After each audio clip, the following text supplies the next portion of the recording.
화성 연쇄살인의 용의자가 30여 년 만에 포착됐습니다. 하루가 멀다 하고 나오는 화성 연쇄살인 사건의 뉴스들. 이를 통해 재조명된 한 사람이 있었습니다. 모방범죄로 알려졌던 8차 사건까지 최근 자신이 저지른 범행이다. 바로 8차 살인 사건의 범인으로 알려진 윤 씨였습니다. 오래전부터 자신의 무죄를 주장해왔다는 윤 씨. 과연 이 사건의 진실은 무엇일까요? 1988년 9월 14살 박모양이 집안에서 숨진 채 발견됩니다. 이른바 모방범죄로 알려진 화성 8차 사건입니다. 7차 사건이 벌어진 지 불과 8일 만에 발생한 화성 8차 사건. 피해자는 집에서 살해된 채 경찰이 발견됐습니다. 범인으로 지목한 사람은 인근 농기계 수리점에서 일하던 당시 경찰은 22살이었던 윤 씨를 범인으로 지목. 재판 끝에 그는 살인 혐의로 무기징역에 처하게 됐습니다. 범행을 저질렀다고 결론지었습니다.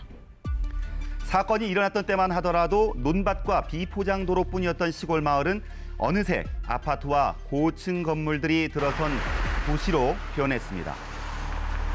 자, 그렇다면 주민들은 당시 사건을 어떻게 기억하고 있을까요?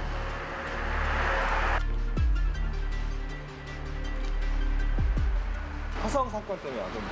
저희는 그거는 몰라요. 네. 요 근데 근처가 또 사건 장소였다고 그러는데 혹시 아세요? 몰라요. 그 방송에 심지어 사건 나오잖아요. 몰라요. 그건 몰라요. 여기 서울대 얼마나. 이곳에서 만난 대다수의 사람들은 대답을 회피하는 모습이었습니다. 제작진은 이 지역에 오래 거주했다는 주민들을 찾아보기로 했습니다.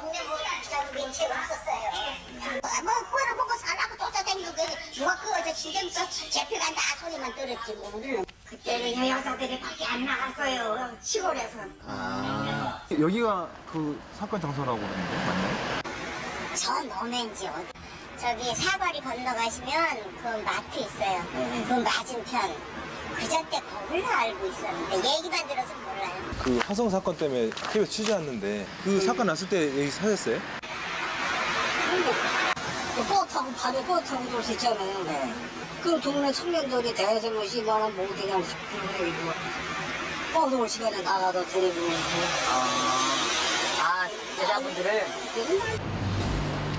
이 지역에서 오래 살았던 사람들은 당시 상황을 또렷하게 기억하고 있었는데요. 저기 경기센터에 제 보자가 아무것도 없는 어둠에. 누군지 아세요? 그래 아무것도 없는 놈인데 얘 그때 붙잡혀가더니 얘는 소식 모르지 뭐. 모르지 뭐 우리 뭐하러 붙잡혀가고 뭐 되게 마을이 좀 뒤숭숭했겠네요 그때 그 사건 때문에. 뒤숭숭하기만 해 난리가 났지. 그 당시에 이제 연쇄살인 사건은 잡지를 못했잖아. 그 당시에는 네? 누가 했는지도 모르고 그렇잖아요. 그러니까 저 얼마나 뒤숭숭한 거야. 그냥 겁도 나고 여자들 뭐 어디 갔다 마중 나가고 그렇지. 그 당시에 그렇잖아요. 뭐 빨간 거 입지 말아라, 뭐 밤늦게 다니지 말아라. 경찰들이 와가지고 막 수사를 약간 조금 심하게 했다고 얘기 들었거든요. 왜 어떤 놈이 범인이가 잡으려고 저 허름하게 다니나 이상한 짓 한 놈들이나 다 데려다가 그 얘기를 했겠지. 응? 앞으로 털도 좀 뽑아보고 그때 그게 유명했어. 응? 시원찮아. 이제 지나가다가 사람들 젊은 애들 보고 야, 네 것도 뽑았냐? 네 것도 뽑았냐? 그게 유행된 말이었어 그때. 유명해서요? 네. 그게 이제 사람이 좀 약간 낭만 같고 좀 깡패 같은 사람들은 많이 할 말로 다 뽑힌 것 같아. 한 동네에 살았던 주민들은 그가 범인이라는 사실을 믿지 못했다고 합니다. 나도 이제 그때 당시에 병집에서 지도 앞에서 장사를 했는데 살아야지 알기는. 그 근처에 있는 사람은 거기서 오래 살았던 사람은 걔가 어떻다는 걸 다 알아. 한조타리를 절어. 근데 걔가 뭐 그랬다고 뭐 심한 고문을 하고 어쩌고 그런 소리를 들었어. 들었는데 걔가 나중에 요즘에 나왔지만은 걔가 그럴 놈이 아닌데. 소아마비 때문에 걷는 것조차 힘들 만큼 다리가 불편했다는 윤 씨. 그런 윤 씨가 범행을 저지를 수 없을 거라 생각하는 건 당연한 일이었다고 하는데요. 걔 담을 넘어가가지고 그 행동을 했다는 거 아니에요. 응? 근데 걔가 저녁거리는 애가 다리 높은 나볼 때 툭 넘어가. 응? 그래서 그 사람이 아닐 거다 그러는데 요즘 방송 나올 때 뭐 고물에 못 이겨가지고 응? 그래가지고 잡아서 했다고 그래서 근데 지금 또 아니라며. 오랜 소문 끝에 어렵사리 찾아낸 윤 씨의 소재, 그를 직접 만나봐야겠습니다.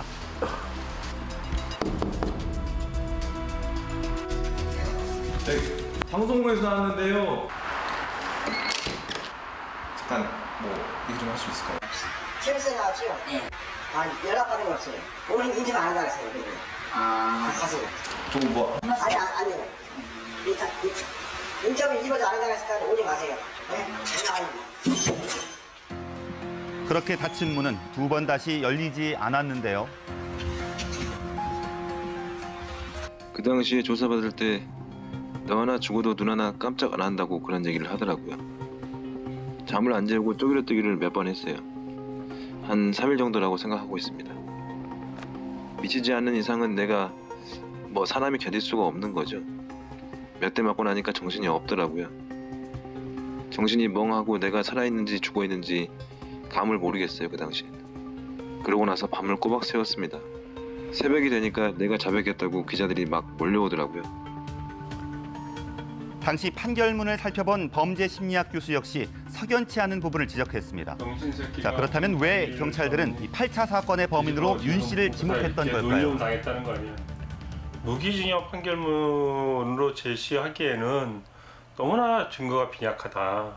아무래도 화성에서 연쇄적으로 살인이 발생하는데 불구하고 경찰이 범인을 체포하지 못하는 것에 대한 국민적인 비난이 매우 컸을 것이고, 따라서 실제로 수사를 하는 형사들의 입장에서는 상당히 큰 압박을 받았을 가능성이 높은 거죠.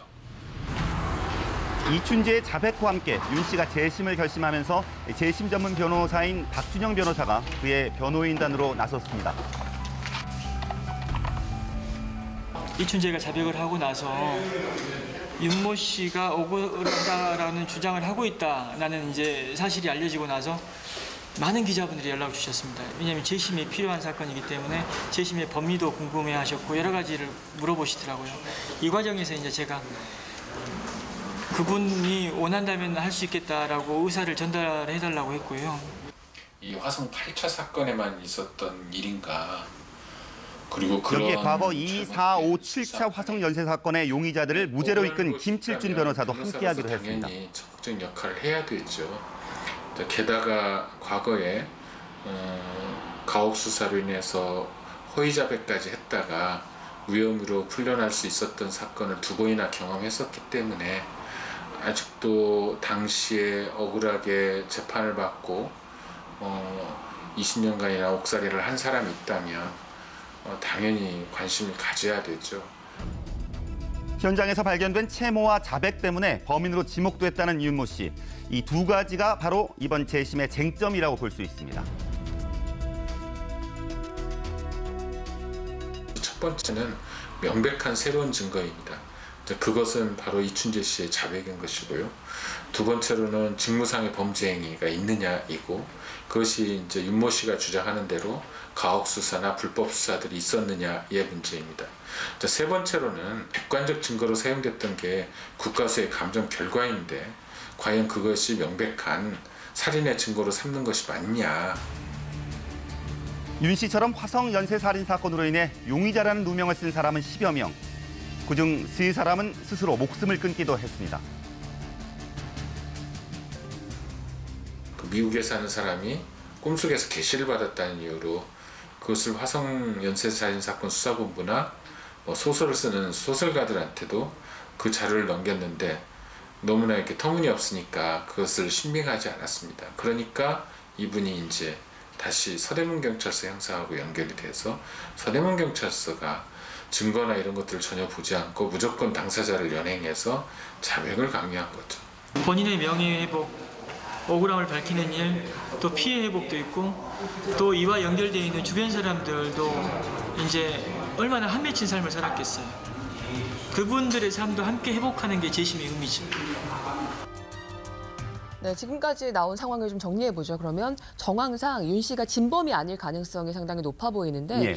그 8차 사건에 대해서 경찰의 입장은 뭔가요? 그러니까 일단 8차 사건은 윤 씨가 구속되면서 모방 범죄로 이제 종결됐었고요. 이 사건 해결 후에 그 조사를 담당했던 경찰 5명이 특진을 하기도 했었는데요. 다시 이제 문제가 불거지면서 조사를 받고 있는 이들은 당시 수사 과정에서 고문이나 가혹 행위는 없었다라는 진술을 하고 있습니다. 자, 이렇게 양측의 주장이 지금 첨예하게 대립하고 있는데요. 윤 씨 주장처럼 정말 억울한 누명을 쓴 것인지 앞으로 이 재심 결과 저희가 함께 지켜봐야겠습니다. 네.